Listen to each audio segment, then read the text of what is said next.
ఛానల్లోకి స్వాగతమండి. కుంభరాశి వారు పేదరికంతో కష్టాలు పాలు కావటానికి కారణం ఈ వస్తువులే. అలాగే డిసెంబర్ 4వ తేదీ పౌర్ణమి ఈ ఒక్క వస్తువు ఎవరికి ఇవ్వకూడదు.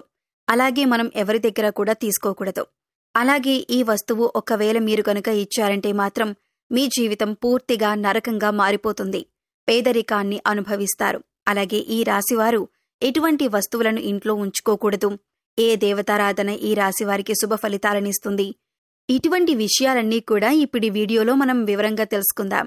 కానీ అంతకంటే ముందుగా మీరు కనుక మన ఛానల్ని ఇప్పటి వరకు సబ్స్క్రైబ్ చేసుకోకపోతే సబ్స్క్రైబ్ చేసుకొని పక్కనే ఉన్న బెల్ ఐకాన్ నొక్కి ఆల్ సెలెక్ట్ చేసుకుంటే మేము ఇలాంటి వీడియోస్ అప్లోడ్ చేయగానే ముందుగా మీకు నోటిఫికేషన్ వస్తుంది. అలాగే వీడియోని ఎక్కడా కూడా స్కిప్ చేయకుండా చివరి వరకు చూస్తేనే మేమేం చెబుతున్నామో మీకు పూర్తిగా అర్థమవుతుంది. ఇక వివరాల్లోకి వెళితే ఈ రాశివారు ప్రతిదీ కూడా వీరి జీవితంలో పోటీగా తీసుకుంటారు.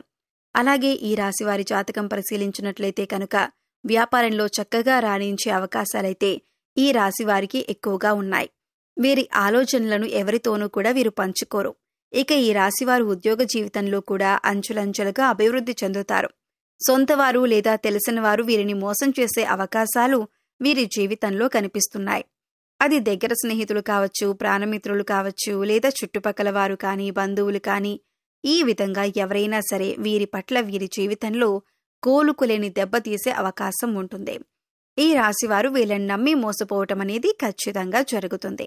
ఎవరితో కూడా చెప్పుకోలేనటువంటి కొన్ని ముఖ్యమైన పర్సనల్ విషయాలను ఒక వ్యక్తి దగ్గర షేర్ చేసుకుంటారు. ఆ వ్యక్తి మీ ముందు మంచిగానే నటిస్తూ మీ వెనకాల గోతులు తవ్వుతూ ఉంటారు. అలాంటి వ్యక్తులని మాత్రం అస్సలు నమ్మొద్దు. మీకు చెడు జరిగే అవకాశాలు కూడా ఉన్నాయి. మీరు మానసికంగా క్షోభకి గురయ్యేటటువంటి అవకాశాలు కూడా మీ జాతకంలో కనిపిస్తున్నాయి. ఆ తర్వాత మీరు మీ యొక్క జీవితంలో వచ్చిన సమస్యలన్నింటినీ కూడా ఖచ్చితంగా మీరు పరిష్కారం కూడా కనుక్కుంటారు. సహనం కోల్పోకూడదు. ధైర్యంగా ముందుకు అడుగులు వేసి విజయం సాధించాలి. అలాంటి ధైర్యమే మీకుంది. ఇక ఈ రాశివారు అన్నింటిలో కూడా ముందే ఉంటారు. మీ యొక్క జీవిత భాగస్వామి అన్ని అంశాల్లో మీకు సపోర్ట్ చేస్తారు. అందువల్ల మీకు ఎక్కువగా అనుకూలమైన ఫలితాలు కనిపిస్తూ ఉంటాయి. ఇక మీ యొక్క వ్యాపార భాగస్వాముల వల్ల కొన్ని మనస్పర్ధలు వచ్చే అవకాశాలైతే ఈ సమయంలో ఎక్కువగా ఉన్నాయి. మీ కుటుంబ సభ్యులతో మీరు తగాదాలు పెట్టుకుంటారు. దానికి మీ యొక్క వ్యాపార భాగస్వాములే కారణం. కాబట్టి ఈ విషయంలో మీరు తగిన జాగ్రత్తలు తీసుకోవాల్సిన పరిస్థితి అయితే కనిపిస్తుంది. ఈ విధంగా ఈ రాశివారి జాతకం ప్రకారం వీరి జీవితంలో కొన్ని మంచి ఫలితాలు ఉంటే మరికొన్ని చెడు ఫలితాలు కూడా ఉంటాయి. జీవితం అంటే ఎప్పుడూ సాఫీగా సాగదు. కొన్ని మంచి విషయాలు అలాగే కొన్ని చెడు విషయాలు జరుగుతూ ఉంటాయి. అలాగే ప్రతి మనిషి జీవితంలో మంచి చెడులనేవి ఖచ్చితంగా ఉంటాయి. ఈ విధంగా అయితే ఈ రాశివారి జాతకంలో కూడా కనిపిస్తున్నాయి. ఈ రాశివారు ఈ వస్తువుని మాత్రం ఎవ్వరికీ అస్సలు ఇవ్వకూడదు. ఒకవేళ మీరిచ్చారంటే మాత్రం ఏరు కోరి కష్టాలను కొని తెచ్చుకున్నట్టే అవుతుంది. ఈ విషయంలో మీరు ఖచ్చితంగా జాగ్రత్తలు తీసుకోవాలి. ఈ ఒక్క విషయాన్ని మాత్రం మీరు తెలిసి కూడా నిర్లక్ష్యం చేశారంటే మాత్రం మీరు ఎనలేని కష్టాల పాలవుతారు. కాబట్టి ఈ వస్తువులను ఎవ్వరికీ ఇవ్వకండి. ఆ వస్తువు ఏంటి అంటే సుగంధ ద్రవ్యాలు, అంటే మహాలక్ష్మికి ఎంతో ప్రీతికరమైన వస్తువులు. కాబట్టి మీరా మహాలక్ష్మీదేవి యొక్క అనుగ్రహాన్ని పొందాలంటే కనుక ఈ సుగంధ ద్రవ్యాలు ఎవ్వరికీ అస్సలు ఇవ్వకూడదు. సుగంధ ద్రవ్యాలంటే మనం వంటింట్లో ఎక్కువగా వాడుతూ ఉంటాం కదా, అదేనండి లవంగాలు, యాలకులు ఇటువంటివి. ఈ ముఖ్యమైన సుగంధ ద్రవ్యాలు మీరు ఎట్టి పరిస్థితుల్లోనూ ఎవరికీ కూడా ఇవ్వకూడదు. చాలా వరకు మనం చూస్తూ ఉంటాం. ఏదైనా మనం వంట చేస్తున్నప్పుడు మన ఇంట్లో ఏదైనా ఒక వస్తువు లేకపోతే మన పక్కింట్లో ఉండేవారిని కానీ, లేదా ఎదురింట్లో ఉండేవారిని కానీ, లేకపోతే స్నేహితులు, ఇరుగు పొరుగు వ్యక్తుల దగ్గర ఆ వస్తువులని తెచ్చుకుంటూ ఉంటాం. ఈ విధంగా కూడా మీరు ఈ యొక్క వస్తువులను అసలు ఎవరికీ కూడా ఇవ్వకూడదు. మీరు మర్చిపోయి కూడా ఎవరికీ ఇవ్వకూడదు. ఒకవేళ మీరు మర్చిపోయి కూడా ఎవరికైనా దానంగా కానీ, సహాయంగా కానీ ఇచ్చారంటే మాత్రం మీరు లక్ష్మీదేవిని మీ ఇంటి నుంచి పంపించినట్లే అవుతుంది. తద్వారా మీరు కోరి కష్టాలు కూడా తెచ్చుకున్నట్లే అవుతుంది. అప్పుడు లక్ష్మీదేవి ఇంట్లో నుంచి బయటికి వెళ్ళిపోతుంది. ఎన్నో రకాల సమస్యలు, ఇబ్బందులు, కష్టాలు మిమ్మల్ని వెంటాడుతూ ఉంటాయి. ఆర్థిక పరంగా కూడా మీరు చాలా అంటే చాలా నష్టపోతారు. కాబట్టి ఈ విషయంలో మీరు ఎంతో జాగ్రత్తగా ఉండాలి. సుగంధ ద్రవ్యాలు ఎవరైనా మిమ్మల్ని అడిగితే మీరు లేవు అని చెప్పటం చాలా ఉత్తమం. మీకు అలాగే మంచిది. అంతేకాని మొహమాటానికి పోయి మీరు గనక లవంగాలు, యాలకులు ఎవరికైనా ఇచ్చారంటే మాత్రం మీరు ఆర్థిక సమస్యలు, అప్పుల బాధలు, అలాగే కుటుంబ సమస్యలను ఎదుర్కోవాల్సి ఉంటుంది. కాబట్టి ఈ రాశివారు ఈ విషయంలో చాలా జాగ్రత్తలు తీసుకోవాలి. పగిలిపోయిన, విరిగిపోయిన దేవుని చిత్రపటాలు, చిరిగిపోయిన పాత బట్టలు, పగిలిపోయిన అద్దం, ఆగిపోయిన గడియారం ఇటువంటి వస్తువులు ఇంట్లో ఉండటం వల్ల నెగటివ్ ఎనర్జీ వస్తుంది. కాబట్టి ఇటువంటివి ఉంటే వెంటనే తీసి బయటపడేయండి. అలాగే కొంతమంది అల్మరాలో వస్తువులు తీస్తారు, ఆ తర్వాత వాటి తలుపులు వేయరు. జస్ట్ అలా తలుపు ముందుకు వేసి ఓపెన్ చేసి పెట్టేస్తారు. ఇలా కనుక చేస్తే నీళ్లు ఏ విధంగా అయితే చేతుల నుండి జారిపోతాయో ఆ విధంగా మీ డబ్బులనేవి ఖర్చయిపోతూ ఉంటాయి. సో అసలు అలా మీరు చేయకండి. అలా చేయటం వల్ల లక్ష్మీదేవి అనేది నివసించదు. అలాగే ఇంట్లో ఎప్పుడూ కూడా విరిగిపోయిన సోఫాలు, టేబుల్స్, చైర్స్ అస్సలు ఉంచకూడదు.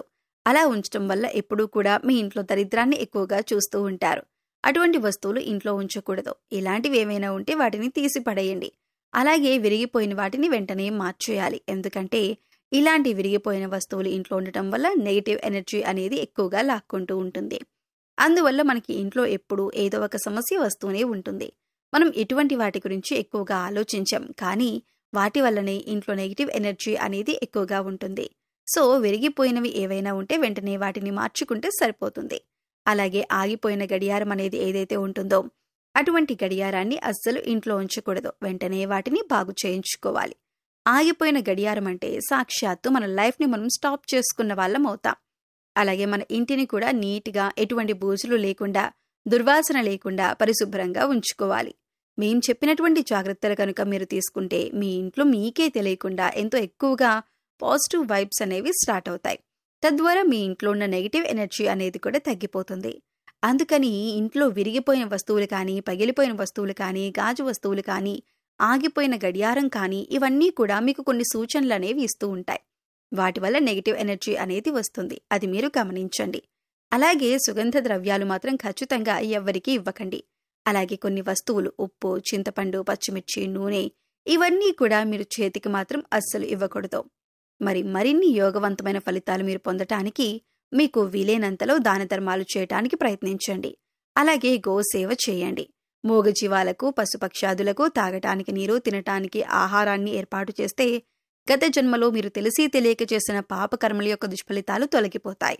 సో తెలుసుకున్నారు కదండి. మీరు డిసెంబర్ 4వ తేదీలోపు ఇప్పుడు చెప్పినటువంటి కొన్ని జాగ్రత్తలు కనుక పాటిస్తే మీకు రాబోయే రోజుల్లో అంతా శుభం జరుగుతుంది. మీ కష్టాలు మీరే తొలగించుకోవచ్చు. పేదరికం తొలగిపోతుంది. అలాగే ఎప్పుడూ కూడా మీ ఇష్టదైవ నామస్మరణ చేసుకుంటూ ఉండండి. ఖాళీ సమయంలో దైవనామస్మరణ చేసుకుంటూ ఉండటం వల్ల మీకు పాజిటివ్ ఎనర్జీ అనేది పెరుగుతుంది. ఎందుకంటే కలియుగంలో కేవలం దైవనామస్మరణ చేసినంత మాత్రాన ఎంతో పుణ్య ఫలితాన్ని పొందుతారని పండితులు వివరిస్తున్నారు. మరి ఈ వీడియో మీకు నచ్చినట్లయితే లైక్ చేయండి. మీ ఫ్రెండ్స్ అండ్ ఫ్యామిలీ మెంబర్స్లో కుంభరాశి వారు ఉంటే వారితో షేర్ చేసుకోండి. అలాగే ఇప్పటి వరకు మన ఛానల్ని కనుక సబ్స్క్రైబ్ చేసుకోకపోతే సబ్స్క్రైబ్ చేసుకొని పక్కనే ఉన్న బెల్ ఐకాన్ని నొక్కి ఆల్ సెలెక్ట్ చేసుకుంటే మేము ఇలాంటి వీడియోస్ అప్లోడ్ చేయగానే ముందుగా మీకు నోటిఫికేషన్ వస్తుంది. మరో చక్కటి వీడియోతో మళ్ళీ కలుద్దామండి. ఓం శ్రీ మాత్రే నమః.